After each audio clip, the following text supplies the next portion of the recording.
Em um tempo esquecido pelos livros, quando o trovão era a voz dos deuses e os ventos sussurravam segredos dos antigos, nasciam as lendas, os mitos, as histórias que moldaram civilizações inteiras. Na Grécia Antiga, os deuses caminhavam entre os homens. O mundo era regido não por leis, mas por vontade divina, e os heróis eram pontes entre o céu e a terra. As lendas eram mais que contos, eram explicações, eram fé, eram a própria alma de um povo. E entre todas essas histórias, surge um nome que atravessa os séculos: Hércules, filho do rei dos deuses, Zeus, e de uma mortal, Alcmena. Hércules nasceu com um destino marcado pelo brilho e pela dor. Desde o berço, carregava a fúria dos céus e o peso do mundo. Não era apenas força, não era apenas coragem. Hércules representava algo maior. A luta do homem contra o impossível, contra o próprio destino, contra os próprios deuses.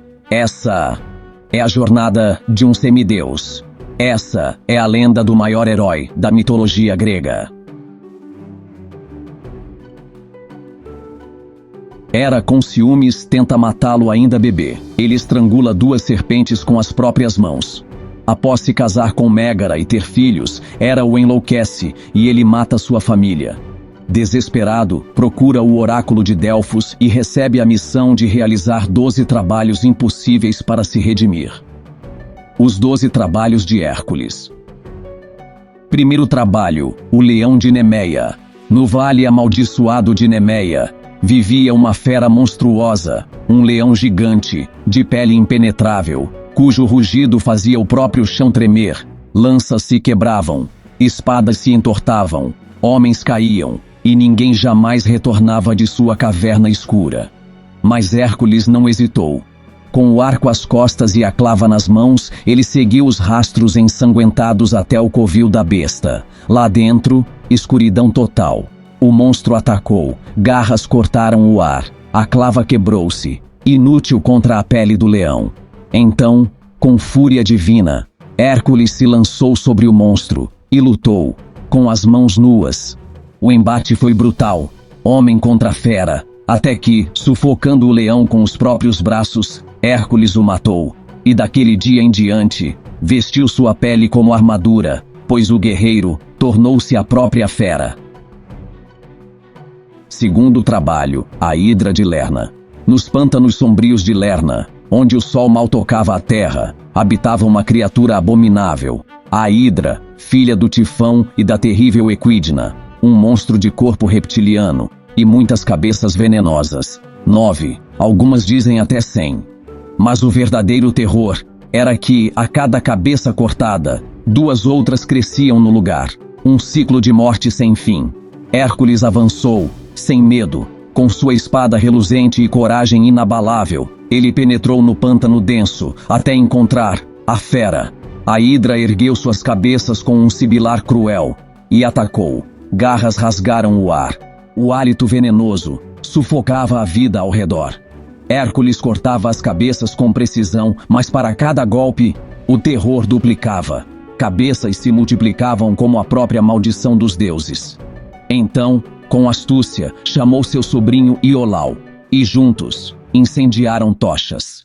Cada vez que Hércules cortava uma cabeça, Iolau cauterizava o ferimento com fogo, selando a carne, impedindo o renascimento. Por fim, restava apenas a cabeça imortal, a que nenhum ferro poderia ferir. Hércules a arrancou com brutalidade e a enterrou sob uma rocha gigantesca. Assim caiu a Hidra, não pela força apenas, mas pela união da mente com o braço, e mais uma vez, o impossível foi vencido. Terceiro trabalho: a Corça de Serínia. Após o confronto contra monstros bestiais, o próximo desafio parecia mais simples, mas a aparente leveza escondia um novo tipo de prova, não de força, mas de paciência, de resistência, de respeito aos deuses. O oráculo ordenou: Hércules, traga viva a corça sagrada de Serínia. Essa criatura mágica era protegida por Ártemis, deusa da caça. Tinha chifres de ouro reluzente, casco de bronze, e movia-se com velocidade divina. Ninguém jamais a capturara, nem mesmo a vira, por mais que a perseguisse. Durante dias, semanas, meses inteiros, Hércules vagou pelas florestas, através de vales, rios e montanhas, com passos silenciosos e olhos atentos. Mas a corça era rápida, como o vento, como um raio entre as árvores. Ele não podia feri-la, não podia assustá-la. Era um teste de precisão e persistência. Somente no 12º mês, quando a neve cobria os galhos e o mundo dormia em silêncio, Hércules, enfim, viu a silhueta dourada, parada, serena, como se o tempo tivesse se rendido.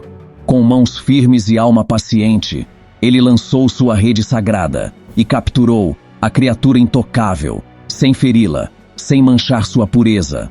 Quando Ártemis confrontou o herói, Hércules explicou sua missão, falou com verdade, com respeito, e a deusa, admirando sua honra, permitiu que ele levasse a corça ao rei, mas apenas por um breve instante.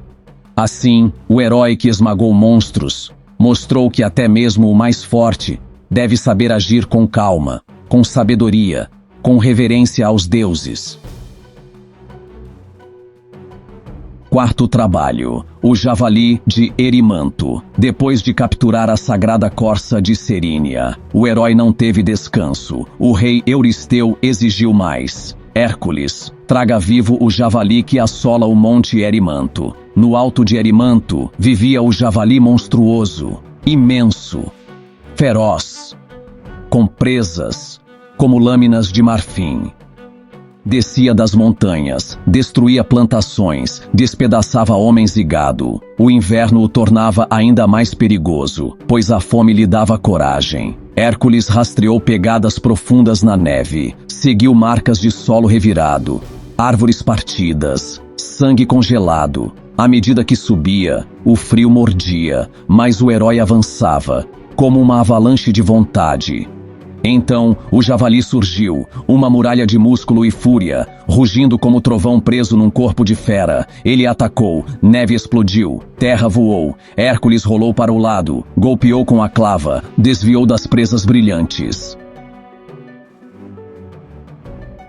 Sem poder matar, pois devia levá-lo vivo, Hércules usou o terreno.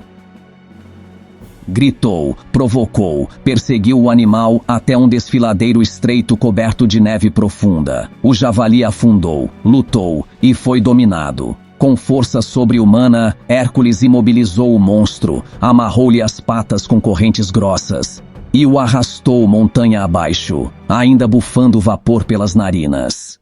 Ao chegar diante de Euristeu, o rei, apavorado com a visão da fera viva, escondeu-se dentro de um enorme jarro de bronze, enquanto Hércules ria, segurando o javali como quem mostra um troféu aos deuses. Assim terminou o quarto trabalho. Nem monstros, nem deuses, nem inverno podem conter o avanço daquele que busca redenção.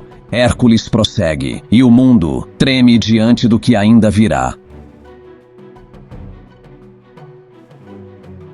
O quinto trabalho de Hércules, a limpeza dos estábulos de Álgias. Nem sempre os heróis enfrentam monstros. Às vezes, o verdadeiro desafio está no impossível, no desprezível, no esquecido. Desta vez, Euristeu ordena a Hércules uma missão humilhante, uma afronta à sua glória: limpar os estábulos de Álgias. O rei de Élida, dono do maior rebanho de gado da Grécia, por 30 anos, 30 longos anos, nenhum homem ousara entrar ali. Montanhas de esterco cobriam os corredores como colinas de podridão. Milhares de bois defecavam dia e noite, transformando o local em um reino de sujeira. E ainda assim, Álgias vangloriava-se de sua fortuna e de sua criação sagrada. Mas Hércules não era um servo, era filho de Zeus, e em sua mente já brotava um plano. Com a força de 100 homens e a ousadia dos titãs, o herói desviou o curso de 2 grandes rios, o Alfeu e o Peneu, abrindo canais com suas próprias mãos, arrancando pedras, derrubando barrancos. A água irrompeu pelos estábulos,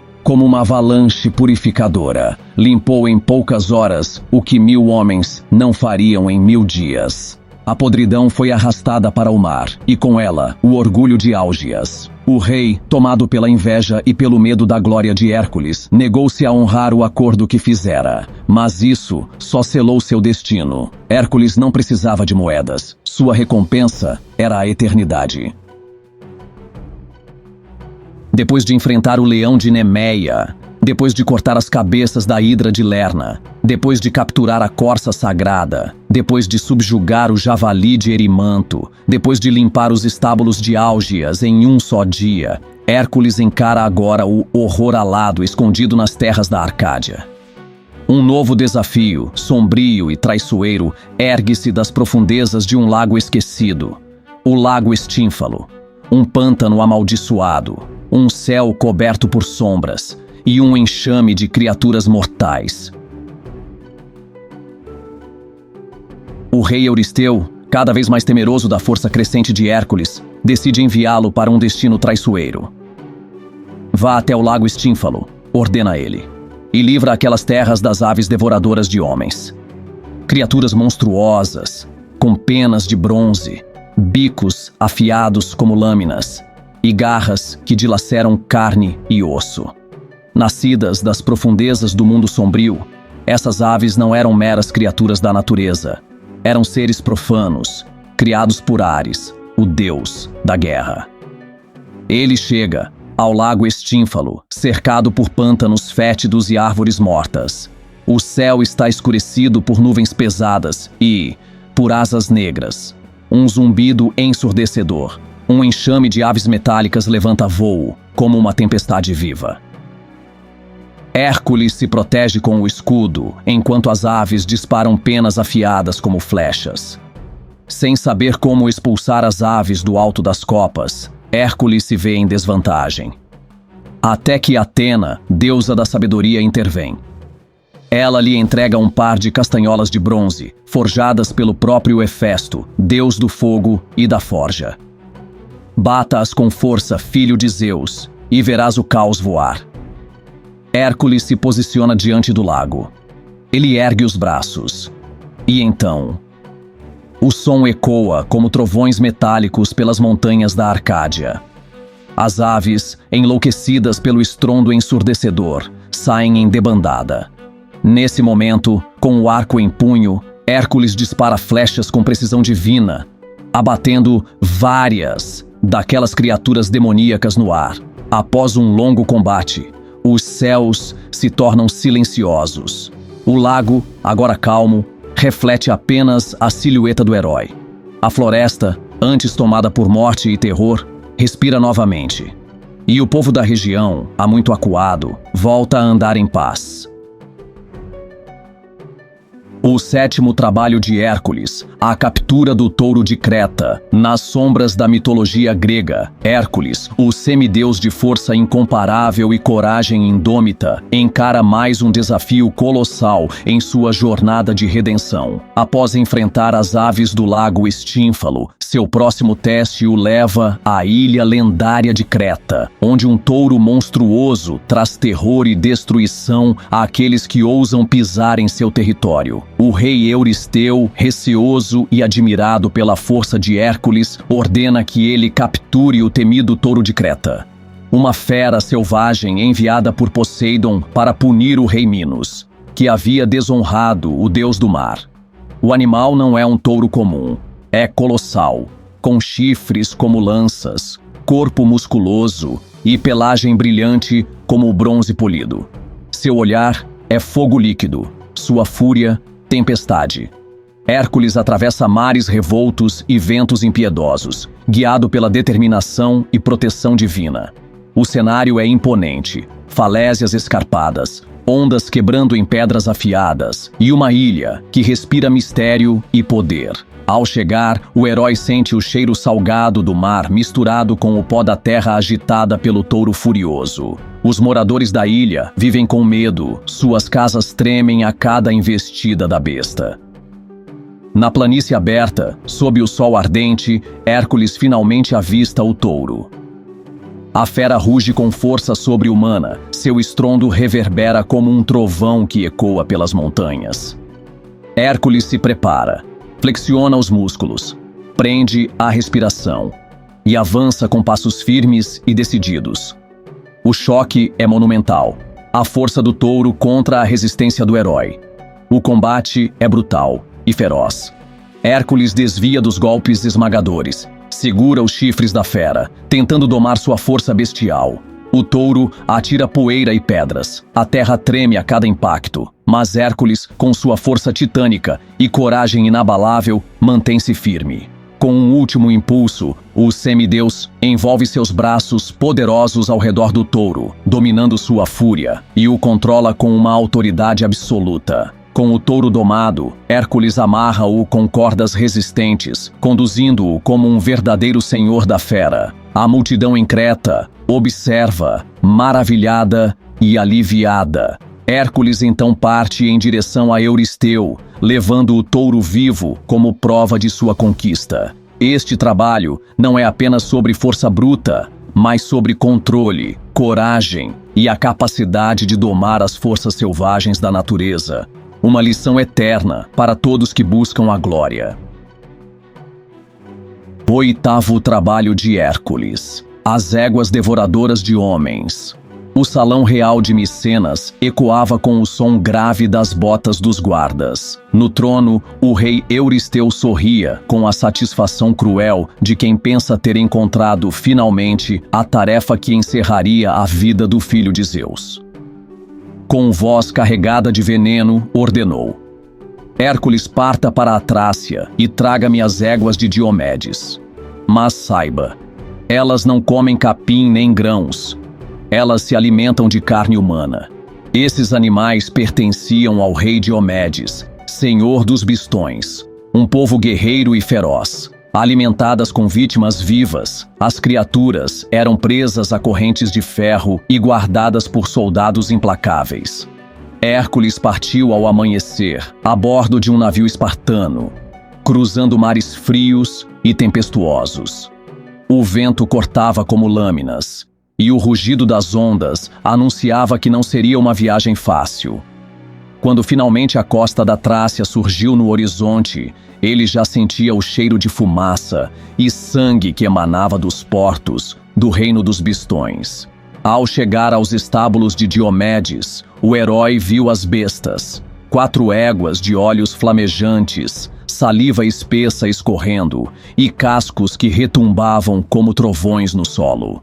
Mas antes que pudesse agir, guerreiros bistões armados com lanças e escudos negros cercaram-no. Hércules desembainhou a clava e o combate começou. Golpes ecoaram, lanças se partiram e o chão tremeu sob o peso da batalha. 1 a 1. Os guardas tombaram, até que o próprio Diomedes apareceu. Diomedes era um gigante de olhar cruel, portando uma espada de lâmina larga. Sua risada ecoava, e ele provocava: essas éguas provarão da tua carne, forasteiro. Hércules avançou, e a luta foi selvagem. A clava esmagou o escudo de Diomedes, e num momento de brutal força, o herói derrubou o rei no chão, dominando-o. Sabendo que só havia um jeito de acalmar aquelas criaturas, Hércules lançou o corpo de Diomedes a elas. As éguas se saciaram, a fúria desapareceu, e finalmente se deixaram amarrar e conduzir. De volta a Micenas, as éguas foram entregues a Euristeu, que, horrorizado com sua natureza selvagem, ordenou que fossem soltas para sempre nas planícies do Olimpo, onde não poderiam mais ameaçar ninguém. Assim, Hércules cumpriu mais uma missão impossível, não apenas com força, mas com astúcia e determinação. Mas o rei Euristeu ainda guardava novas ordens, e o próximo desafio se aproximava como uma tempestade. 9º trabalho: a cintura de Hipólita. A jornada às terras das Amazonas. Hércules atravessa mares agitados e florestas densas, chegando a um território governado por mulheres guerreiras, ágeis e mortais. Em terras distantes, além de rios e montanhas desconhecidas, existia um povo de guerreiras lendárias. Entre elas, a rainha Hipólita guardava sua cintura sagrada, objeto de poder e honra. Hipólita surge majestosa, cercada por suas amazonas. Seus olhos desafiadores estudam Hércules, medindo força e coragem. Não era apenas uma rainha, era a personificação da força feminina. Cada gesto seu carregava autoridade, cada olhar, desafio. Hércules explica sua missão. Inicialmente, Hipólita oferece a cintura como presente, reconhecendo a fama do herói. Mas rumores espalhados entre suas guerreiras provocam tensão. Mesmo o presente mais nobre pode se transformar em conflito quando o medo e a desconfiança dominam os corações. Um ataque das Amazonas força Hércules a lutar. Ele mostra habilidade e força sem crueldade, derrubando adversárias com estratégia e respeito. Cada movimento era calculado. Hércules dominava não apenas pela força, mas pela inteligência, provando que um verdadeiro herói respeita até os mais ferozes adversários. Após conter o conflito, Hércules recebe a cintura de Hipólita. A rainha reconhece a coragem e honra do herói, selando o respeito mútuo. A missão estava cumprida. Mais uma vez, Hércules transformava um desafio mortal em prova de força e honra. Hércules deixa as terras das Amazonas, preparado para os próximos trabalhos, sabendo que desafios ainda mais perigosos o aguardam. A cada vitória, a lenda de Hércules crescia, mas a sombra de Euristeu espreitava, ansiosa por colocar um fim à grandeza do herói.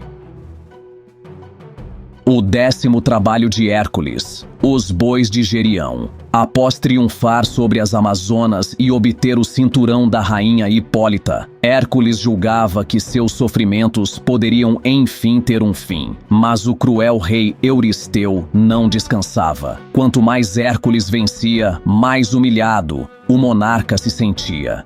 E por isso, tramava novas tarefas ainda mais impossíveis. Dessa vez, ordenou que o herói viajasse até os confins do mundo conhecido, às terras distantes do poente, onde o sol repousa após seu curso diário.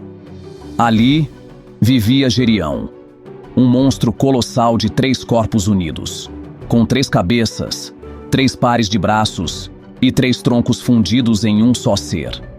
Ele era guardião de um rebanho sagrado de bois vermelhos, animais magníficos, protegidos ainda pelo terrível cão Orto, irmão de Cérbero, e por um pastor de ferro chamado Eurítion. O trabalho parecia insano. Atravessar desertos, mares e montanhas para trazer até Micenas os bois de Gerião. Hércules partiu pelo caminho mais árduo, atravessando o deserto da Líbia sob o sol escaldante. A sede quase o matou, mas o herói, furioso com a indiferença dos deuses, ergueu o arco e disparou uma flecha contra o próprio sol. Hélios, impressionado com sua audácia, não o puniu. Pelo contrário, entregou-lhe um barco dourado em forma de taça, capaz de navegar sobre o oceano e conduzi-lo até o fim do mundo. No horizonte distante, além das colunas de Hércules, o estreito que hoje conhecemos como Gibraltar o Herói alcançou a mítica ilha de Eritia, onde Gerião guardava seus bois. Antes de enfrentar o monstro, Hércules precisou lutar contra seus fiéis protetores. Primeiro surgiu Orto, o cão bicéfalo, feroz como o próprio inferno. Com um único golpe de sua clava, Hércules esmagou a besta. Logo após, veio Eurítion, o pastor de ferro, que avançou armado de lança. Mas o filho de Zeus não hesitou. Sua flecha mortal atravessou o peito do guardião, derrubando-o sem vida. O confronto fez a terra tremer, e logo Gerião, o gigante de 3 corpos, apareceu, brandindo armas em cada mão. O duelo contra Gerião. O monstro avançou como se fosse 3 guerreiros em um só, atacando de todos os lados. Hércules recuava e contra-atacava, sua clava encontrando os escudos e lanças do adversário. Mas o herói não lutava apenas com força bruta. Com astúcia, sacou uma flecha banhada no veneno da hidra de Lerna. E quando Gerião ergueu seus 3 peitos em desafio, Hércules disparou. A seta atravessou os corpos fundidos do monstro, e a criatura tombou, urrando de dor, até sucumbir sob o peso da morte. Assim, o herói tomou posse dos bois sagrados. Hércules, o maior de todos os heróis, aproximava-se do fim de sua jornada de expiação. Nossos trabalhos haviam sido impostos, cada um mais desafiador que o anterior. E agora, o penúltimo desafio se revelava: tomar das próprias mãos dos deuses o fruto da imortalidade. As maçãs douradas do Jardim das Hespérides. As maçãs eram um presente da terra, Gaia, a Hera, rainha dos deuses, no dia do seu casamento com Zeus. Elas brilhavam como o sol, guardando o poder de conceder juventude eterna. E para protegê-las, Hera colocou ninfas mágicas, as Hespérides, que encantavam viajantes com sua beleza e canções. E um guardião terrível, Ladão, o dragão imortal de 100 cabeças, que nunca dormia e cujos olhos flamejantes viam em todas as direções. Esse jardim ficava no ocidente extremo, no limite do mundo, além das terras conhecidas. Rei Euristeu, temendo e odiando Hércules, declarou: Vai, filho de Zeus, traz-me as maçãs douradas, se és capaz de tomar para ti aquilo que pertence aos deuses imortais. Hércules partiu sem hesitar, mas havia um obstáculo. Ninguém sabia onde o jardim estava escondido. Hércules vagou por desertos escaldantes, atravessou montanhas sombrias e mares revoltos. Pelo caminho, enfrentou inimigos e buscou conselhos. Foi então que encontrou Prometeu, o titã condenado por Zeus a ter o fígado devorado diariamente por uma águia implacável. Com sua força, Hércules matou a águia com uma flecha certeira, libertando o titã de seu tormento. Em gratidão, Prometeu revelou o segredo: não enfrentes Ladão. Procura Atlas, o titã que sustenta o céu sobre os ombros. Ele conhece o jardim, pois é pai das Hespérides. Só ele pode tomar as maçãs. Seguindo as instruções, Hércules encontrou Atlas, curvado sob o peso colossal do firmamento. Hércules então ofereceu um pacto: sustentarei o céu em teu lugar se fores buscar as maçãs para mim. Atlas, surpreso, aceitou. E assim, o herói posicionou-se sob a abóbada celeste. Com seus pés firmes na terra e os músculos em tensão, Hércules ergueu o peso do próprio cosmos. Pela primeira vez em eras, Atlas se ergueu livre. Atlas caminhou até o jardim. Enganou as Hespérides com sua presença paterna e enfrentou o dragão Ladão. Com sua força titânica, derrotou o guardião e tomou as maçãs douradas, que brilhavam em suas mãos, como pequenos sóis. Retornando, aproximou-se de Hércules e disse: Ouvi tua proposta, mas mudei de ideia. Levarei eu mesmo as maçãs a Euristeu. Tu permanecerás aqui, para sempre, carregando o peso do céu. Mas Hércules não era apenas força bruta. Com inteligência, respondeu: Aceito, Atlas. Mas antes, ajuda-me a ajeitar o peso em meus ombros para suportar melhor o fardo eterno. Atlas, confiante, voltou a erguer os céus por um instante. Nesse momento, Hércules pegou as maçãs douradas e partiu velozmente, deixando o titã novamente acorrentado ao seu destino. Hércules retornou triunfante a Micenas e entregou as maçãs ao rei Euristeu. Mas Atena, deusa da sabedoria, ordenou que os frutos fossem devolvidos ao Jardim das Hespérides, pois nenhum mortal podia possuir o dom da eternidade. Assim, o herói cumpriu mais uma prova impossível. O 11º trabalho não foi vencido pela violência de sua clava ou pela tensão de seu arco, mas sim por sua astúcia e inteligência. O último trabalho de Hércules, a captura de Cérbero. Depois de enfrentar provas que desafiaram sua força, astúcia e coragem, Hércules aproximava-se do ápice de sua jornada. Este último trabalho não era apenas uma tarefa física, mas um desafio que testaria sua alma. Descer ao reino sombrio do Hades e capturar Cérbero, o terrível cão de 3 cabeças que guardava as portas do submundo. Poucos mortais haviam sobrevivido ao contato com aquela criatura, e menos ainda ousaram enfrentar o próprio Hades. Antes de partir, Hércules buscou orientação divina. Atena e Hermes o advertiram sobre os perigos do submundo. "Não é apenas força que te salvará", disse Atena, sua voz ressoando como um eco celestial. "É coragem, honra e a capacidade de resistir ao medo que devora os corações dos mortais." Hércules atravessou o portal sombrio, entrando em um mundo de sombras e neblina eterna. O chão tremia sob seus pés e rios de lava iluminavam o ambiente com um brilho vermelho e inquietante. Criaturas das trevas observavam de longe, mas nenhuma ousou se aproximar. O ar era pesado, carregado de um frio que parecia perfurar os ossos. No centro do submundo, Cérbero apareceu. Suas 3 cabeças rosnavam em uníssono, revelando dentes como punhais e olhos incandescentes de fúria. O chão tremeu sob cada passo da fera, e um rugido ecoou pelos corredores do inferno, reverberando como trovões. Hércules, imponente e incansável, aproximou-se sem medo. A batalha foi titânica. Cérbero atacava com velocidade e ferocidade sobrenatural, mas Hércules esquivava, usando sua força para resistir à pressão das mandíbulas e agarrar cada cabeça por sua vez. Ele lutava não apenas contra a fera, mas contra o próprio terror que ameaçava dominá-lo. Sua respiração pesada, o suor escorrendo pelo rosto, os músculos tensos como cordas, cada movimento era calculado e preciso.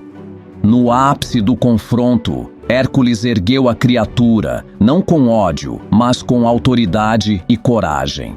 O rugido de Cérbero tornou-se um eco abafado diante da força do herói. Com isso, ele conquistou a confiança e a submissão da fera, provando que até mesmo a criatura mais terrível do submundo podia ser domada por coragem e honra, sem derramar sangue mortal, pois Hades havia permitido que a captura fosse feita com habilidade, não com morte. Hércules levou Cérbero à superfície. Os deuses, impressionados, reconheceram sua glória completa. O herói não só havia cumprido os 12 trabalhos, mas também transcendia os limites mortais, tornando-se uma lenda eterna. Ao retornar, Hércules olhou para o céu, um sentimento de dever cumprido e paz interior o preenchendo. Cada trabalho havia moldado seu espírito, cada batalha fortalecido sua coragem. Mas era esse último, o encontro com o próprio inferno, que consolidava seu lugar entre os maiores heróis da história.